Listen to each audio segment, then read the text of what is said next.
Hello, good morning. Morning mga guys. Pupuntan ko ngayon yung yung pinapagawa kong e-bike kasi naplatan po ako eh. So, pinaayos ko ngayon yung aking e-bike. Puntahan natin.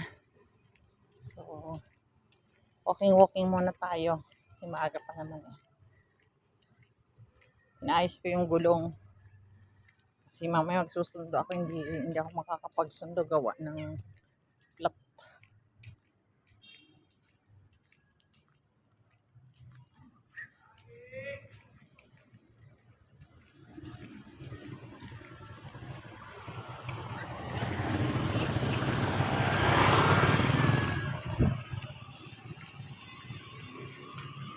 Ano isda mo?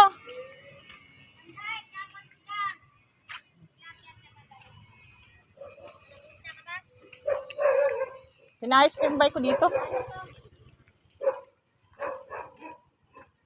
Naplatan ako eh.